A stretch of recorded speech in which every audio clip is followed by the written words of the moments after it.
They RTV app వార్తల్ని క్షణాల్లో చదివే అవకాశం ఉంటుంది. ఒక న్యూస్ పేపర్, ఒక టెలివిజన్ ఛానల్ మీ చేతుల్లో ఎప్పుడూ ఉంటాయి. నా పేరు విజయ్ కుమార్.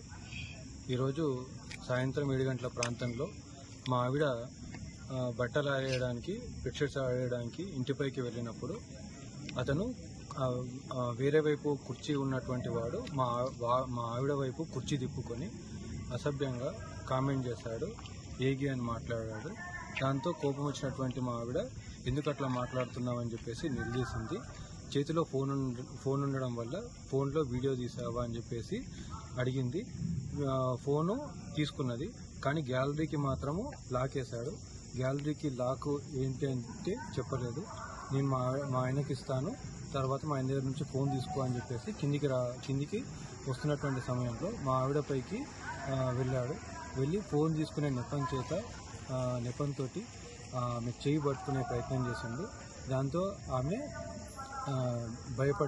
భయపడి అతనికి ఫోన్ ఇచ్చేసి కిందికి వచ్చేసింది. వచ్చిన తర్వాత నాకు ఆ విషయం చెప్పడం వల్ల నేను వెళ్ళి అడిగినప్పుడు కూడా అతనికి క్షమించమని కూడా అడగకుండా తలతిక్క సమాధానాలు చెప్పాడు. నాకు బ్రెయిన్ అది ఇది అని చెప్పేసి అన్నాడు. దాంతో కొంత వాగ్వివాదం అనేటువంటిది జరిగింది. ఆ తర్వాత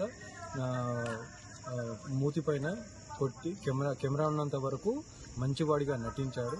కెమెరా కొంచెం చాట్ అయిన తర్వాత మెట్ల పైన నా మూతి పైన కొట్టి నన్ను రక్తం గాయపరిచి కిందికి పక్కింట్లోకి కిందికి వెళ్తాడనుకుంటే అతను పారిపోయినటువంటి అతన్ని చేజ్ చేసి పట్టుకుని అని ఎవరు సార్, మేము సాయిశెట్టి వాళ్ళ ఇంట్లో సత్యసాయి కాలనీలో కిరాయికి ఉంటున్నాము. అతను రాజు, డిప్యూటీ తహసీల్దారు, ఎలక్షన్ డ్యూటీ నిమిత్తం వచ్చాడు.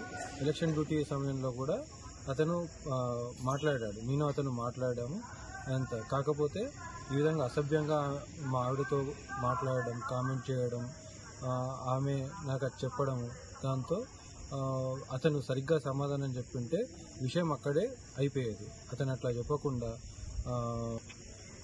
గతంలో కూడా అతను మా టిఫిన్ ప్లేట్ ఇచ్చే ఉద్దేశం చేత అనుమతి లేకుండా ఇంట్లోకి వచ్చాడట. వచ్చినప్పుడు ఆ టిఫిన్ ప్లేటు బయటనే పెట్టి ఏమైనా ఇస్తే అవి బయట పెట్టి వెళ్ళిపోవాలి, అట్లా రాకూడదు అని చెప్పేసి చెప్పిందట. ఆ రోజు ఏం అసభ్యంగా ప్రవర్తించలేదు, వెళ్ళిపోయాడట. కాకపోతే రావడం అనేటువంటి అనుమతి లేకుండా రావడం అనేటువంటిది జరిగింది. అతనికి టిఫిన్లు ఇవ్వడం కానీ ఇంకా మిగతాయి కానీ చేయలేదు. తర్వాత ఇంకా ఆమె చెప్పినటువంటిది ఏంటంటే గతంలో కూడా సైగలు చేశాడట. సైగలు చేసినప్పుడు ఆమె కెమెరాలు పనిచేస్తున్నాయో లేదో అని చెప్పేసి ఆమె ఏమనలేదు. ఆ విషయం కూడా నాకు చెప్పలేదు, భయపడ్డది. ఎందుకంటే మరిన్ని వీడియోస్ కోసం ఛానల్ ని సబ్స్క్రైబ్ చేయండి, లేటెస్ట్ అప్డేట్స్ కోసం వాట్సాప్ ఛానల్ ని ఫాలో చేయండి, అండ్ లింక్ డిస్క్రిప్షన్ లో ఉంది.